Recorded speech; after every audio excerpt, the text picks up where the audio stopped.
see professor Yeah. as Gearhart, but he doesn't seem to seek out the spotlight that much. So,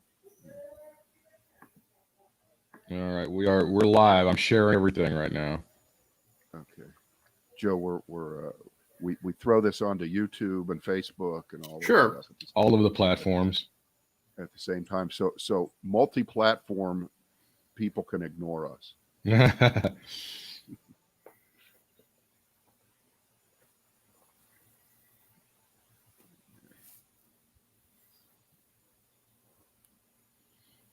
And I just tagged you as well, Joe. Okay.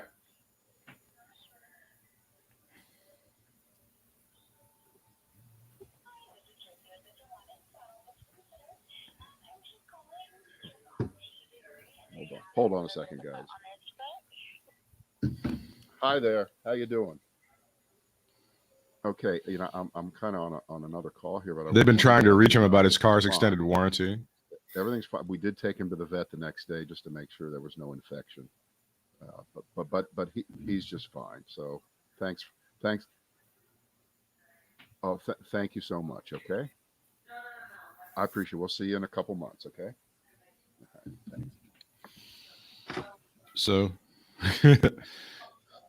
so they were able to finally get in touch with you about your car's extended warranty? No, that's the no. Calamity T-Berry the dog. Got this little pad. They nicked his pad, right? He's fine. Good. And I didn't tell her, of course, it costs $100 to walk into a vet's office, even if they look at it and say there's nothing wrong. And you'll be paying right now. Thank you. Right. Immediately. Okay.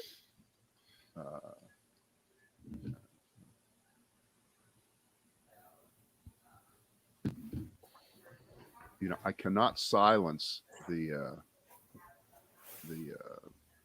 yakking on that phone. Huh. So if a call comes in, like can you shut it up? Okay. All right, we're ready. Ready? All right. Hey, it's the Brad and Britt cast. It's our first one for this week. We thank you. If you're with us live here in the 1:30 hour Eastern time, or you're going video with us, we've got Joe Killian with us, a great reporter, longtime North Carolina superstar reporter, first with the News and Record, and then he decided that the wonderful world of daily newspapering, that he had done everything you could possibly do, and he moved on to North Carolina Policy Watch. And your investigative work, frankly, to me, is the best in this state that I see on a regular basis, and we're honored to have you on, Joe. Thank you so much. That's very kind of you. Mm-hmm.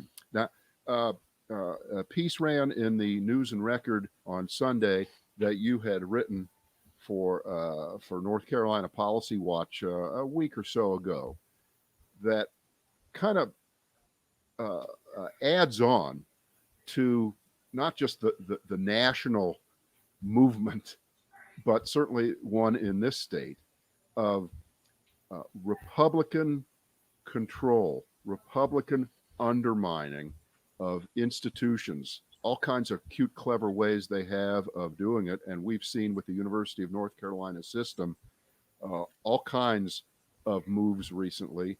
And we haven't even gotten to the Nicole Hannah-Jones story, which is there's a parallel to it. We can get to that in a second here.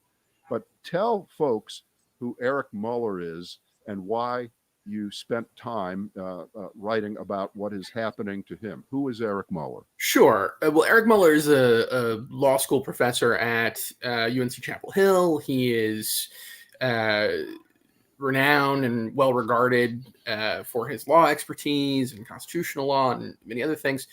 And he is also the current, I believe, for a couple more days anyway, he's the current chair of the UNC Press. And for people who don't know, UNC Press is the press through which the university system publishes books and all sorts of scholarly works. And he's been on that press board for 2 terms, and he's had 2 terms as chairman. He was recently reelected unanimously as chairman, but all appointments to that board run through the UNC Board of Governors. The UNC Board of Governors is a politically appointed body. The majority in the North Carolina General Assembly, which right now is Republican, chooses the seats on the UNC Board of Governors. Eric Muller could not get a vote on his reappointment to that board. They actually wrote back to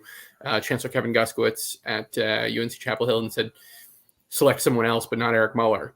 And we did some reporting and found that the reason behind this is that, at least according to our sources who have direct knowledge, was that Eric Muller has been critical of some of the moves of the UNC Board of Governors, including the handling of the Silent Sam Confederate monument debacle and ensuing legal fight. He was very open during that he thought that the deal that the UNC system made with the Sons of Confederate Veterans was illegal, wouldn't hold up to legal scrutiny. It didn't. It was invalidated by the same judge who signed it. And he's had some criticisms for how they've run the UNC system and particularly legal matters in the system, which is his area of expertise.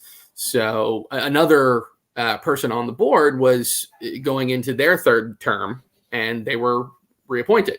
So the explanation that came was, well, we're trying to shake up membership on these boards and not have people serve as long, which is sort of on its face doesn't make a whole lot of sense. Some people were heard to remark when somebody who's served just as long was reappointed to the board, but not Eric Muller. But this is not a partisan position per se. I mean, if I'm correct in my perception of what the North Carolina press, so UNC press is, whenever you watch cable news and you see the expert who is from Harvard or Carolina, the Carolina person becomes prominent because the press, got their name out there. They got things published. Mm-hmm. So that's their job. It isn't to push a particular agenda, is it? Which makes it even more ridiculous that Mueller's getting tossed here. And not only that, it looks like they're playing this passive aggressive game, like they've done with Miss Jones. We can't get a vote. We can't figure out how to vote. We'll get around to it. And this is a game, I think, that's being played here. It's being played all over the country. This is what they do. Are they expecting Eric Mueller to just resign? What do they say? What do they want him to do? Well, he doesn't have to resign. His appointment is up on a date certain, and I believe that's in this month. And they will need to reappoint someone, and they've made it clear it won't be him. So yeah, I mean, is it a partisan position? That position is certainly not partisan, but when you have a politically appointed board that decides all of these things, then it's certainly within their power to make decisions for whatever reason it is that they want and not to justify them. And as you say, it's not uncommon. If you follow North Carolina politics, really any politics, this happens at the national level.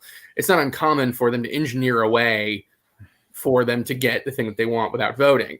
So, things disappear and they die in committee. In this instance, appointments go through a committee process and they go up to the full board and the full board votes. Well, if they never get out of that committee process and it never goes to the full board, they never vote. So if you make it clear that this person's name is a no-go, it's not going to get out of committee, then nobody needs to be on the hook for tossing him. His appointment just expires and they're not willing to re-up and they're not willing to justify why. And therefore some of them can argue, well, we didn't fire him, we didn't remove him from the board. It's just his term ended, and we went with somebody else. They sort of just let him wither on the vine, as it were. And of course, the university has been a sore point for conservatives in North Carolina going back decades. Certainly, in the '60s with the student protests, Jesse Helms famously calling it the University of Negroes and Communists many years ago. And Pat McCrory also made the university and some of these appointments very political as well. So it's been something that conservatives have tried to get their hands on and to make more and more political and to steer in a direction more toward the right, if you will. And this seems to fit into that. This is what your source said.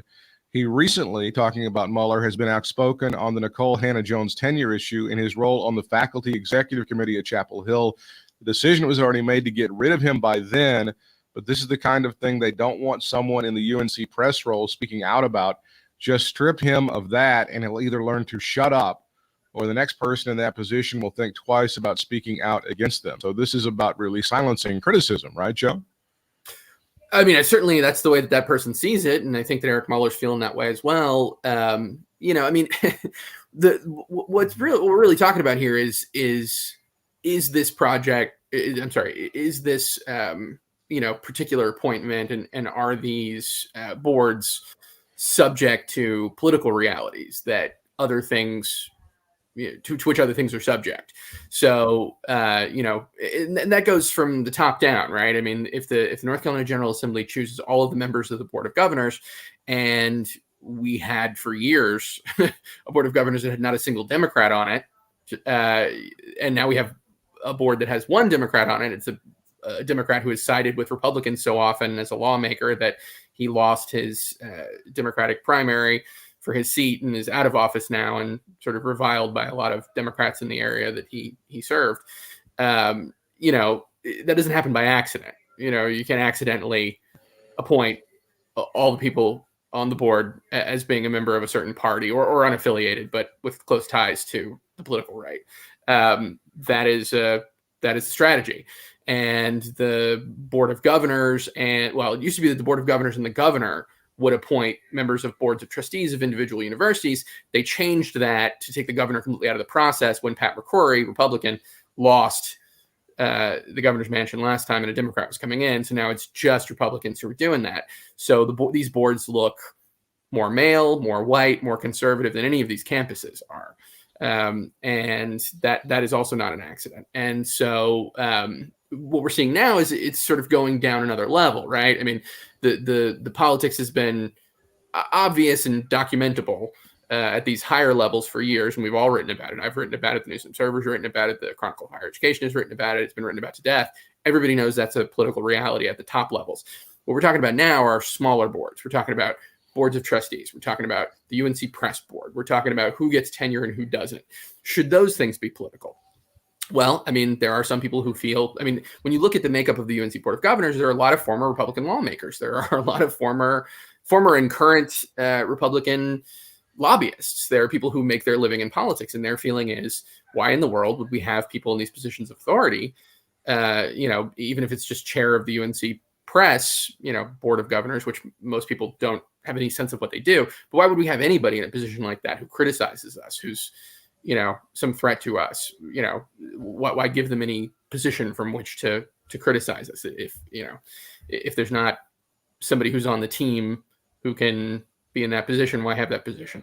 That is a way of looking at it. I mean, you know, there are members of the Board of Governors who will tell you themselves and tell you on the record, you know what, we're in charge. Republicans won, you know, and therefore, yeah, we're exercising our authority to bring all of these things that we control in line with our political philosophy. A lot of them don't think that's a bad thing. The university system should run more like a private business. The university system should eliminate things that are not, you know, that they don't think are directly tied to people getting jobs. That, you know, the university system should be as cheap as possible, and that should be the number one thing.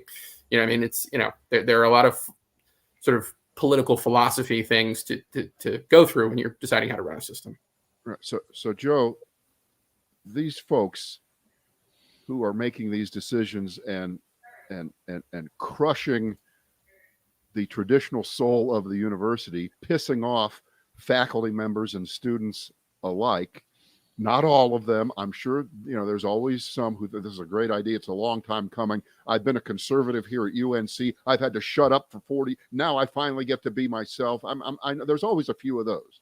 Mm-hmm. And I'm sure John Hood will find them and write about them and tell you how heroic they are. I get that. But if it were not for the UNC system, this state would be Alabama. Okay, we would be that state, and this has been, it's a cliche, it's been kind of the crown jewel. The fact that the University of North Carolina was the first state university in the country, right? That is, to me, that's kind of such a cool thing, and it's almost as if, again, they don't care. It doesn't mean anything. if Oh no, we're I disagree determined, with that. I disagree with that strongly. I think that they care a lot. I think that's why you're seeing this. What they care about is creating a university system that is in line with their political philosophy. I mean, that's the thing. You don't make these sorts of efforts, and you don't see these sorts of controversies if people don't care. If people don't care, things are fallow, things are boring. I was the higher education reporter for the News and Record for not very long. I think a little over a year, and I went to every single board of governors meeting when I did, and it was boring. It was not exciting. It was, completely routine. People who are motivated to make radical changes come onto the board, and things get exciting real quick. People get tossed, people get pushed out, people are fighting amongst themselves. There are fights about political philosophy. I mean, what you're looking at is, the Republican Party's been in power in North Carolina for more than a decade, and you are seeing the fruits of what they've been very open about, which is, we disagree with a lot of the way that things in the state are run, including the university system. And we would like to fundamentally change those things. And some of the things that they disagree with are sort of cornerstones of traditional academia, the tenure system, appointments to boards like the Board of Trustees or the Board of Governors, things like that. What you'll hear people say is, well, I have no interest in doing things the way that people traditionally did them. I don't think that was working from their political perspective. When I say they don't care, what I meant was that they don't care how anything was ever done in the past. We know the right way to do it. We want there to be a University of North Carolina Hillsdale campus. They want they want it to be run with an obvious political bias, which they think somehow will balance off what happened for the first 200 and some years of the university. That was all wrong. How come that wasn't fixed then? That's really what I meant. What does this mean for recruiting new talent to UNC? What does it mean for students who are applying? I mean, my kids are long gone from college, but I remember when they were applying to school, boy, to get into Carolina, man, that was the best. Mm-hmm. That's a goal of so many people. And I'm just wondering whether that's going to start to change. And once that does, I don't know how you get that back. Forget start to change. We've already seen it. I mean, we've had just in the last couple of months, we've had people who the university was trying to recruit say, I'm not coming there, and here's why. I'm upset about the Nicole Hannah-Jones situation. I don't like the way that the school handled this. I don't like the way that the school handled that. And we've seen it. It's happened with multiple recruits. There are people who are leaving the university and citing this, who are already there. There are students who are deciding not to come. There are students who are deciding not to come back. That is already happening. And I guess the thing you have to ask yourself is, how much does that matter?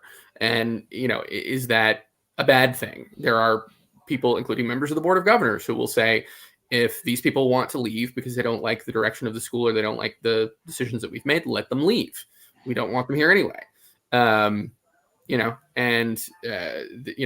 are a number of people at very high levels in the UNC system and the UNC Board of Governors who feel that there are too many tenured professors anyway. They want to leave, that's fine. If they don't like the way that we want to change the system, too bad. We're in charge. So yeah, I mean, is it changing? Is recruiting certain sorts of faculty going to be more difficult? Certainly recruiting Black faculty, recruiting faculty who might want to publish things that are going to upset, vested political interests in the state. Absolutely. I think they think that's a feature and not a bug. We were talking just a moment ago. It's a good time to pivot over to Nicole Hannah-Jones and the controversy there at the University of North Carolina. This is a woman who worked for the New York Times and was spearheading that 1619 project. She was extended an offer to teach at the Hussman School of Journalism and Media in the Knight Chair in Race and Investigative Journalism. She says now that she will not go teach at the University of North Carolina at Chapel Hill unless she is offered tenure, and that has not been offered to her. And it is, in fact, has been strenuously sent. The message has been sent that she will be denied this. And this is part of the Eric Muller story. What you just said, Joe, is part of the fundamentalism of the university system that these folks are trying to tear down. The tenure system has been something that's been around for a long, long time. And now you have a group of folks that really just want to wreck it and say, well, why? Why is tenure a good thing? Why do we need all these tenured folks? And they're just putting a sledgehammer to all of that. And apparently some of the things that that Nicole Hannah-Jones has done with the 1619 Project has upset some conservatives who don't believe that we need to go back and take a look at the roots of racism and slavery in the United States. And that seems to be where we are with that story, right? Well, and it goes beyond the 1619 Project. I mean, I think a lot of people talk about the 1619 Project, but Nicole Hannah-Jones is a UNC graduate. She got her master's at UNC at the Husband School, and she what is now the Husband School, and she has had a 20-year career. She used to work at the News and Observer. She worked her way up to the New York Times.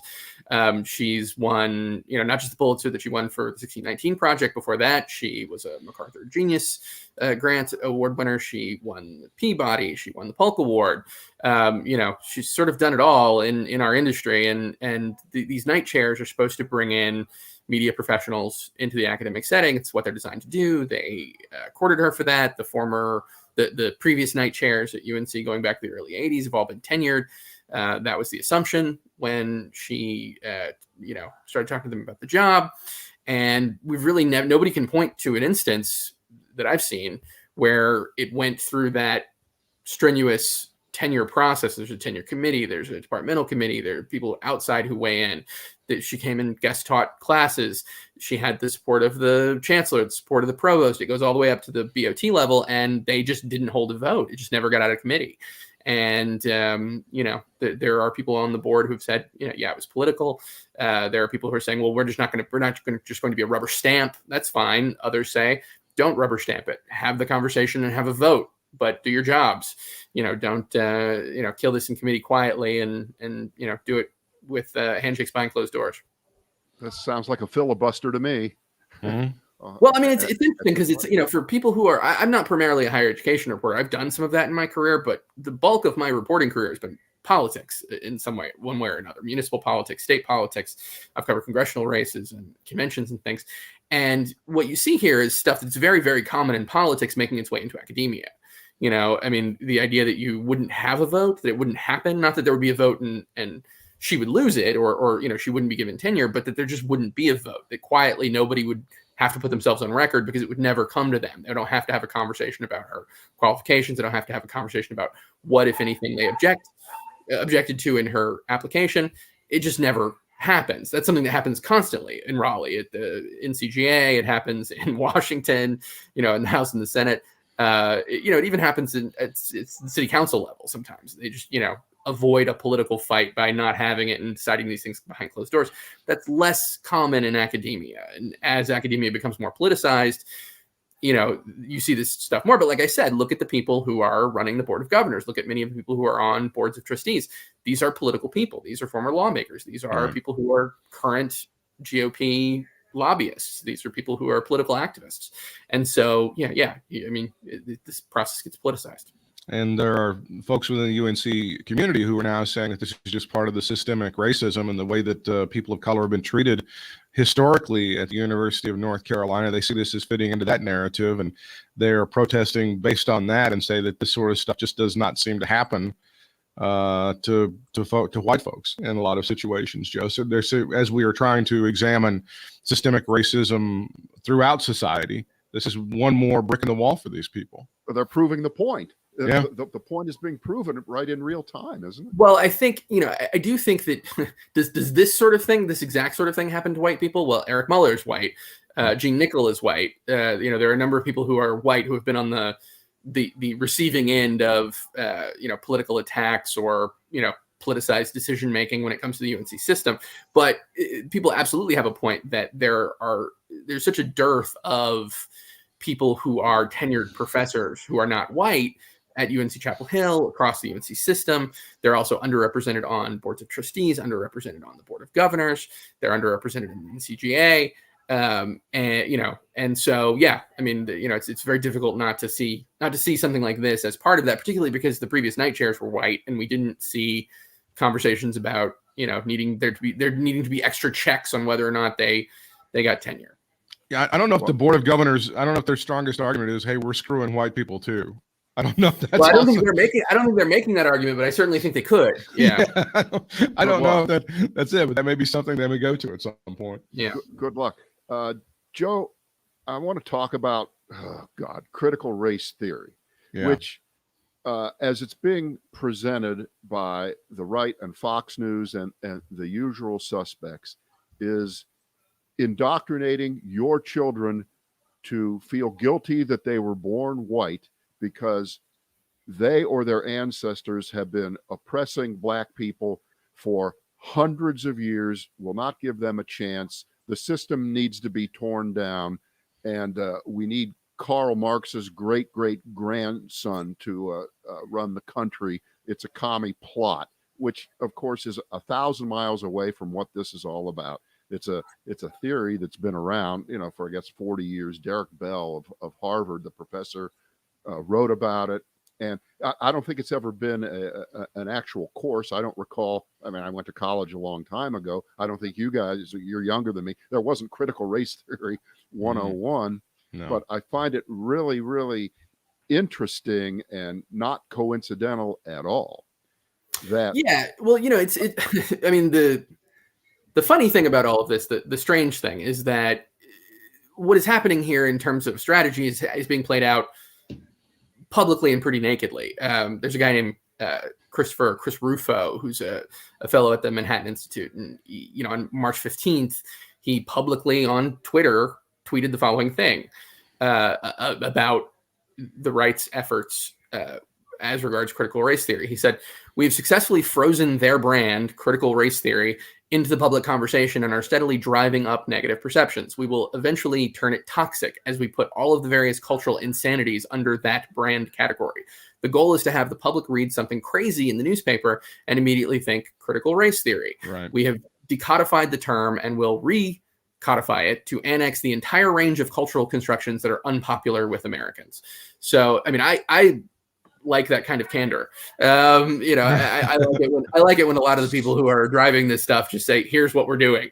But you see it all the time. I mean, I get a lot of calls and emails from readers, and my entire journalism career, from when I started on very small dailies, I have always been the kind of guy who's willing to talk to a reader about anything. I don't like people screaming at me and cursing at me, but if they're willing to be reasonable, I'll talk to them at length about anything. And so I've had, I don't know, probably like a half a dozen people over the course of the last month or so call me up, upset about critical race theory, trying to sort of connect it up with Nicole Hannah-Jones and the 1619 Project. And the thing that I hear over and over again from them, I say, "Okay, talk to me about why you're calling me." And they always say some version of, "I am just so afraid. I am so scared." And they'll say angry, but if you keep talking to them, they'll say, "Well, what I'm really afraid of." And, I'll say, "Okay, hold on." I feel like a therapist a little bit, but I'm like, "Why did you say scared? Why did you say afraid? What are you afraid of?" And, I think these people have been very, very successful in making the phrase critical race theory, which most of them don't understand, into a big boogeyman that under which you can fit lots of things. And they're fitting lots of things that the people who actually deal in critical race theory, don't have anything to say about as well. But, all sorts of very, scary things for people who are on the right, people who see sort of the nation or the culture changing and are afraid of how that's going. They need, a thing. Well, they don't need one, but they're being provided one, a thing that they can see as, the full spectrum of things that they're afraid of. Well, and it's Democrats. This is the same. Yeah, this is the same folks that made the term liberal a dirty word and an awful word. And I mean, all they do is do this stuff with branding, and as you say, it goes under that one thing. And this is exactly what they're trying to do. We have a point man for this stuff in North Carolina. It's our Lieutenant Governor Mark Robinson, who has made himself an adjunct, really, of the Donald Trump Republican Party by espousing these problems, and he doesn't want this stuff in the classroom, and he's going to make sure that your kids are not taught this stuff. And he is the bellwether here. Mark Robinson, some folks may not know who are watching outside of North Carolina, he happens to be African American, so he's being given great cachet in conservative media on places like Fox News and other places. He's being seen as a superstar because he's coming out against this. He really is a sledgehammer in this movement, right, Joe? Well, I would take issue with the like George Carlin would. I would take issue with the phrase "happens to be." I think, first of all, like from a literal standpoint, nobody happens to be anything. You're, as George Carlin says, were both your parents black and they had a kid, and so you're black. But it's also important to note, as you do, that it is a lot easier to make somebody the front man against any variety of things that are racial if they're black. It's just more effective. It's more effective than having an older white man doing it. That is a smart political move. If you're trying to argue for charter schools, or you're trying to argue for defunding public universities, or you're trying to argue for police and against the idea that there is a systemic racism problem with police, it's a lot more effective if the person carrying the message is not white. And so we have seen a number of people on the right elevated, to very high positions who are not white, because that is more politically effective. And I mean, that's a smart move. That's what I would suggest that they do if I were in charge of trying to figure out how to best get that message across. All these white guys are not getting it done. You need to have a different face on this. So yeah, I do agree that he's been a voice and a face for some of these things and against some of these things that, if you take surveys among Black North Carolinians, you would find are not terribly popular with them. I don't understand. Try to explain to everyone the rise of Mark Robinson, how he put himself in a position to be lieutenant governor. What was his previous experience? Which is essentially none, right? I mean, but this is a thing we're seeing. I mean, it's happening on the left too. I mean, we're seeing a lot of people who never ran for dog catcher, who were never on their city council, who were never on their school board, who, the first thing they want to do is be lieutenant governor. The first thing they want to do is be congressman. I mean, it happened with Mark Walker. Mark Walker, he had positions in his church. He was never on the Greensboro City Council or the county commissioners. He was never even a high level functionary within his own party. And he said, I should be in Congress. And he was in Congress. Now he's running for Senate. And I think that there's, so that it's Robert Louis Stevenson who said that politics is perhaps the only profession for which no preparation is considered necessary. That's still true. It's still true today. I mean, people think, I should be in this position because I think I should be in this position, and I think I can convince other people of that. There we are. I mean, I think he sort of rose to prominence. I think first there's sort of a viral clip of him speaking very passionately before the Greensboro City Council. That's it. But I mean that that was happening 10 years ago too. I mean, the people who until recently were running the Guilford County Board of Commissioners were people from a Tea Party group who rose up and made fiery speeches and never ran for anything, and then all of a sudden they were running that's what happens. It happens on the left too, to a lesser degree. I mean, there are some very prominent national Democrats who really didn't have any governing experience who are now in the mix as well. I think it's part of that is it's popular with both sides to advance this idea that the problem is that there's this group of people who've been running everything, who've been doing a terrible job. So we should get somebody in there who haven't been part of that business as usual Washington, Raleigh crowd. Right. Yeah. The guy that we had for 4 years in Washington, he hadn't been a politician either. And what a successful businessman can do when he gets his hands on the presidency. I think we've all learned how important that is. That's the top national example, right? I mean, the Mark Robinson clip he spoke very passionately about the Second Amendment. It was some sort of very vitriolic, and he was very impassioned. He had a great cheering section. And as you say, the clip has been picked up, it's gone viral, and all of a sudden the next thing you know, it's who is this guy? And he's the lieutenant governor in the state of North Carolina. And now he is the point man for, I don't know, the MAGA agenda, whatever you would call it, the Trump agenda. He would certainly say that he doesn't shy away from America first or Trumpism, and he's the main point guy in the state for pushing that stuff to the folks. I mean, politics is to some degree show business, right? I mean, the guy was singing for Journey recently. They found him on YouTube too. I mean, you can find talent in all sorts of places these days. And, hey, Joe, could you handicap for us or give us a state of the race view of the United States Senate race? The Republicans have three guys or so jockeying. You got Ted Budd, endorsed by Trump, and on the Democratic side, I get a ton of email from all of them, and and I have no sense.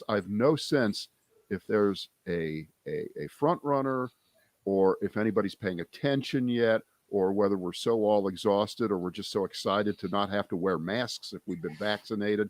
I don't know where the state of that race is. Well, I mean, I think it's going to be one of those big, everybody's watching it races. It might be a little early for everybody to be paying attention, particularly as we're coming out of a pandemic, and as you say, there don't seem to be front runners. I mean, I think we're a little past a time when like one endorsement would make or break something like this. Although, I say that, and everything that you say about Donald Trump in politics could be wrong. There's nobody who's smart enough to know exactly, how things work when he is in the mix. I think that some of these folks are betting that Trump endorsement will be everything, and that if you didn't get it, then you just don't have a shot. But I wouldn't listen. I covered the Mark Walker race for the News and Observer. I'm sorry, for the News and Record back in the day when he was running against Phil Berger Jr. in the primary and then in the general election.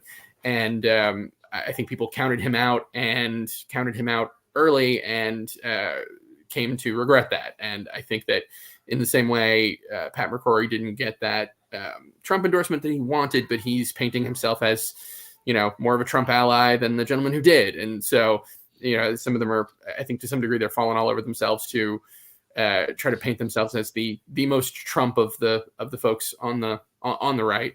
The degree to which that will be effective when the race is really and truly underway, we'll see. Any number of things could happen on the Democratic side. You've got this constant problem too of sort of a shakeup of how things have traditionally worked, right? I mean, we don't have party bosses going, it's the following person's turn anymore. And it could be anybody's race based on, and then you never know. Occasionally there's a huge political scandal that blows your candidate out of the water, preferably before the race gets started rather than afterward. But we've seen that happen in North Carolina, particularly at the Senate level a number of times. So Mark Walker went to Washington in great measure for one reason alone, and in my estimation, it was because he was given the blessing of the Republican kingmaker in this area, and that was B.J. Barnes, who was then the sheriff of Guilford County. He now finds himself, B.J., as the mayor of a town of, I think, 2,500 folks. So it is a different day. I don't know what the calculus was for Trump picking and endorsing Ted Budd. I don't know if you could sit down the agenda between Ted Budd, Mark Walker, and Pat McCrory, if you could find an ounce worth of difference there. Does anybody know what made Donald Trump make this grand proclamation that he was a Ted Budd guy and that's going to be his dude? Well, I think to some degree, I mean, you never really know with Trump, right? Because you're looking at, sometimes it seems as though these things are sort of spite. He's perfectly willing to endorse a candidate who nobody thinks will win and who doesn't end up winning, to spite somebody who he thinks slighted him in some way. And at other times, it's very obvious that picks that he's making, especially very high level picks, are sort of to shore up this idea that if he endorses you, you'll win. If you bet the favorite and then he wins, you get to go, see, that's my doing. And in this case, it's a little difficult to say which it might be. I mean, I think that Walker, to some degree, he had an uphill climb in that congressional race because he's running against Phil Berger Jr. And the son of a very, very successful and powerful North Carolina politician, and also in his own right, a DA and somebody with a lot of name recognition because it's his dad's name, but he also has a name in politics. Mark Walker doesn't. Right. And does he, do I doubt that, him having BJ Barnes' support helped? No, but also he, whatever else you think about Mark Walker, about his positions, about, any number of things having to do with Mark Walker, you do have to say that he has a thing that is very powerful in politics, which is he can talk. I mean, he gets up there and, spins you a story and gets on TV and, positions himself in the right place. And he's also very good at these advertisements. It's like you look at his record, you wouldn't necessarily think that's the guy who does an advertisement where he's, walking with a black pastor to stare in awe at the Civil Rights Center, in downtown Greensboro. But that's the ad, and it's he's got some real raw political skills. And I think that does go a ways. I mean, you can't say that about everybody, even everybody in this race. Some of them are in the right place on the issues for their party, or they're in the right place having been connected to the right people for long enough. And, whether that will mean more money and more success for them in the race, we'll see. Joe, could you talk, and I don't think people realize it as much as an important thing that it is, the structural barriers to Democrats winning, the further down you go now because of gerrymandering, and because when you have a state like North Carolina, or I think Wisconsin is the most gerrymandered state out there. Pennsylvania was horrible. It's not quite as bad. Where when you count up all the votes in the congressional elections each 2 years, the Democrats will get 55%, 60% of the vote, and they'll have 30 or 40% of the seats. I mean, Mark Walker didn't run for re-election here in North Carolina because they finally fixed the district here so that he couldn't automatically win. So he said, I'm going to retire and then come back and run for Senate, which you can't gerrymander a whole state. So I'll do it that way. Talk about the structural barriers to Democrats winning. And of course, the biggest example of that is the U.S. Senate itself, because Wyoming has as many senators as California or New York. Yeah, I mean, how these maps get drawn and by whom and when and based on what information and who wins legal fights over it. Something we've been talking about in North Carolina for a very long time, and I think that it it continues to be important. My former colleague Melissa Boughton at Policy Watch did an excellent piece called I believe it was called the gerrymanderer's daughter, the map maker's daughter. I have to look back at. Anyway, she interviewed the daughter of the gentleman who recently passed, but was sort of in charge of that effort for North Carolina Republicans for many years, and how he did it, and the breakdown of the maps, and how, as courts have found, it was sort of super targeting, having to do with race, and so there's this ongoing fight in North Carolina over that, and I think some people don't realize just how important that is. People who are in charge of these processes and in charge of these processes in the years when it matters, when changes get made, are empowered to do this. And again, it's one of those situations where you kind of have to appreciate the candor, right? They're not making this legal argument in fights, but we've certainly seen people publicly, in court rather, but we've certainly seen people at very high levels in the Republican Party and in the NCGA say, we are engineering these to be as friendly to Republicans as we possibly can. In order to do that, we are willing to do everything that we can and argue that we should be able to do new stuff. So yeah, absolutely right. This idea gets thrown around all the time of having an independent commission that does this. This is redistricting.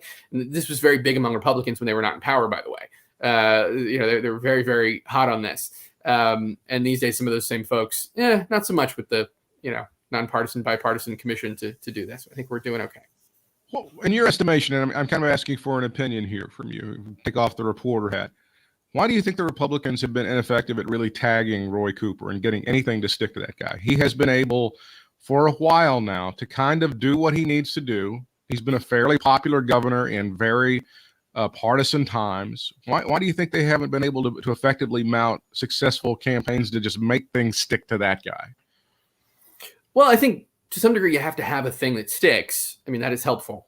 If you can make the argument that, as you could with Pat McCrory, for instance, that he's doing things that are, as they did effectively with Pat McCrory, he's doing things that harm the state financially, that he's not popular. I mean, Pat McCrory's problem was he was too moderate for his own party.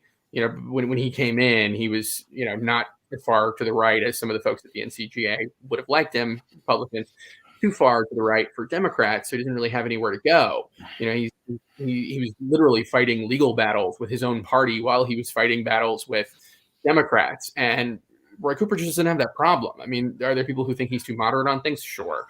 Are there portions of the Democratic Party who'd like to see somebody else in that spot? Sure. But there's not this overwhelming uprising against him for that. And he's also, he's been governor during some pretty huge crises, COVID-19, for instance. But he hasn't put himself. I mean, you can look at it in the polling. I mean, you get the High Point University polling, you get the Elon poll. You look at all these things, and you'll see that the governor is remaining popular because his position where he is on positions is where most North Carolinians are. Sometimes by a little bit, sometimes by a lot. But he scores a whole lot better than do some of those NCGA leaders or congressional leaders. And, therefore, I mean, is he a skilled politician? Can the guy give a speech? Can he, articulate where he is on things that are complicated? Absolutely. He's also not it's hard to paint him as a hard left guy in the same way it was a little difficult to although he certainly bent over trying to paint Pat McCrory as a hard right guy, because he had people coming at him from the hard right all the time, you know? So, I think he's in a better position. I mean, also to some degree, it's helpful that Roy Cooper doesn't, I'm sure he wouldn't say this, but I think as an observer, I think it's helpful that he has a Republican opposition. What we see is, he's doing what he can as a governor through all the powers that he has remaining to him that haven't been stripped to do certain things. And also there's enough of there are enough seats in the North Carolina House and Senate that if he vetoes something, they can sustain it. And they haven't broken one of those yet. And he came with that. But he's not in the unenviable position that Pat McCrory was in, which is he comes in, his party is in power, and they can't agree amongst themselves what they should do with that and how far they can push it. It's sometimes easier to maneuver in a state where the power is shared than in a state where it's not shared. You have to fight amongst yourselves. That just makes everybody look bad. So. But I think by and large, Roy Cooper is boring, and I say that in the most I say that in the most loving terms possible, because you would see for 4 years Donald Trump, try to start a fight with an air particle he just swallowed, and here's Roy Cooper over here, and he's not going to throw flames or anything of the sort. And there are just some people in your life who you want to be boring. The guy that handles my 401k, I want that guy to put me to sleep when I walk in the office. The guy who handles my life insurance, I don't need him to be this flamboyant Elvis type of character. And Roy Cooper has just been this steady kind of guy that gets the job done. You don't have to worry about him making the state look awful in national news. There's no huge Mark Sanford type scandal coming with that guy. There's just nothing controversial about Roy Cooper, in my opinion, and that's really to his benefit. Yeah, I mean, there's a reason why you don't often see flamethrowers, be they Republican or Democrat, in that seat. I think Pat McCrory, sort of painted himself into a corner where he had to defend a bunch of stuff that just a few years earlier, or when he was mayor of Charlotte, he wouldn't have been doing, just for political reasons. But that's a position that is elected statewide.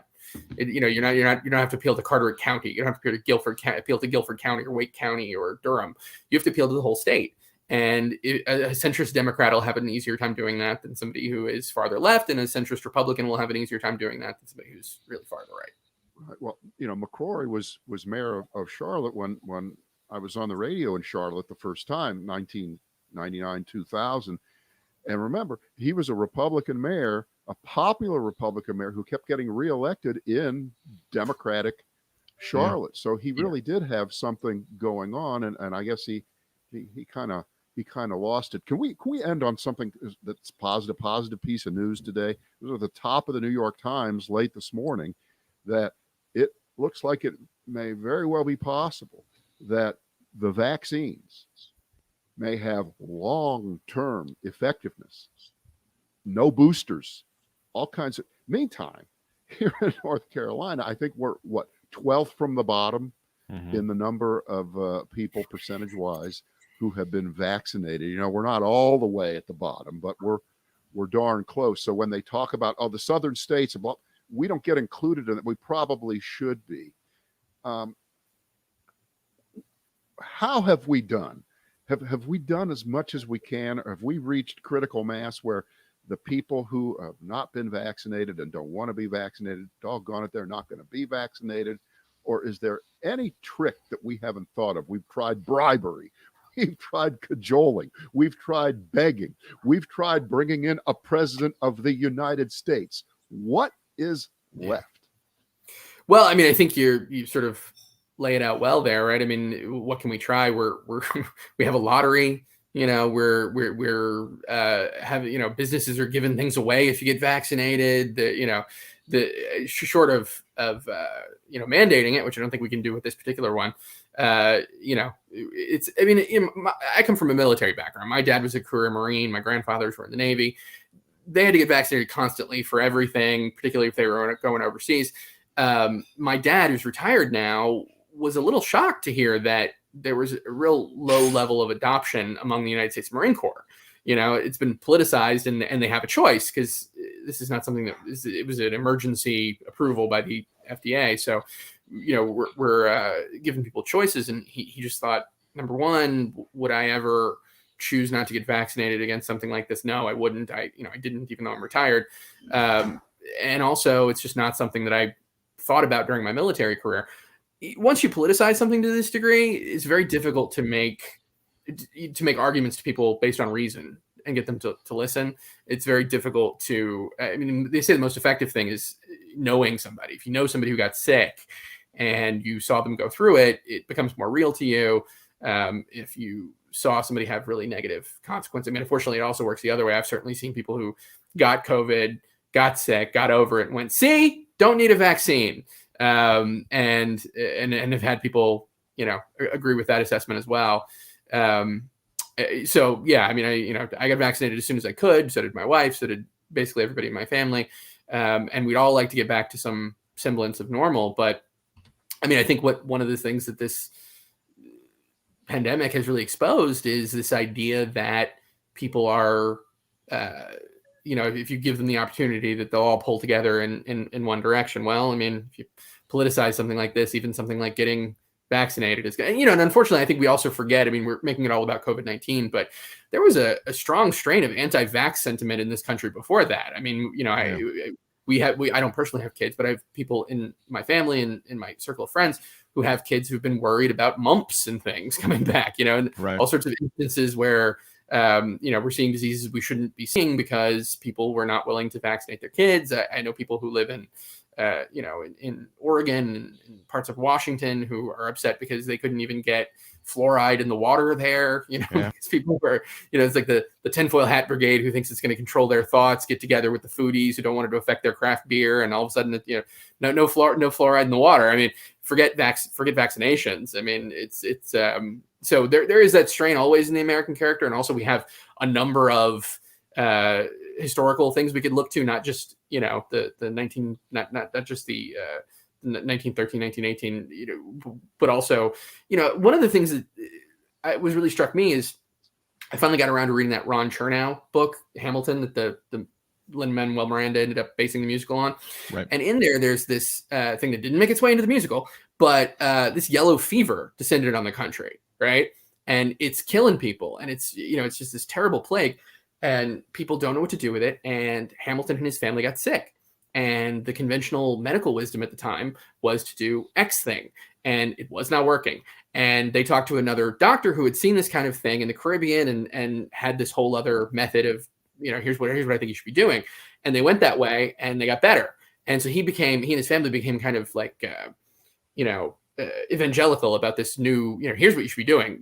This way that we've been looking at disease previously is wrong. We should be looking at, and it became heavily politicized to the point that because Hamilton was for it, a number of people were against it on that basis. I'm not doing whatever it is that Hamilton said, right? And that's at the very beginnings of our country, and there's this enormous medical crisis, and it gets politicized in a way that has deep echoes here.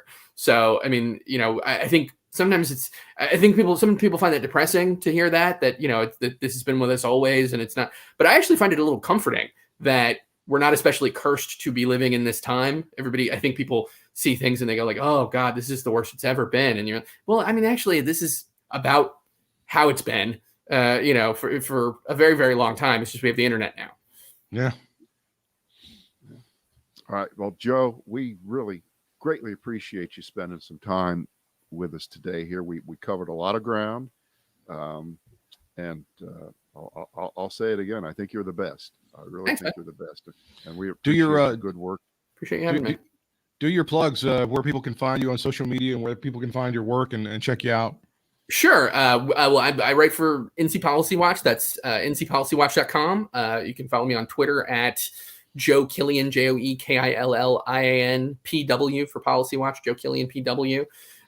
Today I'm reporting on the reports from Board of Trustees members that there will in fact be a vote on Nicole Hannah-Jones's tenure that we're expecting to happen on Wednesday. There's not been an official announcement yet, but I've got that from members of the Board of Trustees and also a UNC source who's directly involved. So we'll see if they announce something today. They would need to, because there's an announcement that needs to happen a certain number of hours before a meeting. Is that a public vote? I mean, will we know who voted which way, or is it just, numbers that we find out? All votes on this kind of thing are publicly announced. So even if there was a vote in closed session for personnel reasons or whatever in an actual committee, they will have to announce the vote, and they will have to hold the full board vote, should there be one, publicly.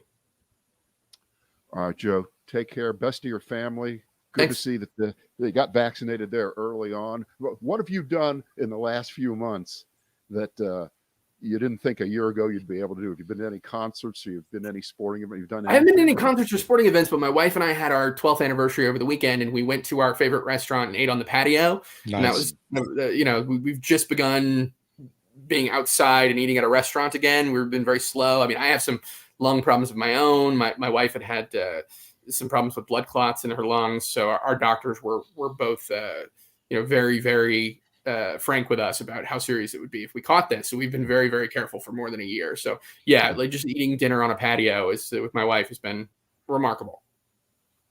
Joe, thank you again. Thank you. Appreciate it. Mm-hmm. It's Joe Killian, North Carolina Policy Watch on the Brad and Britt cast. We will see you tomorrow.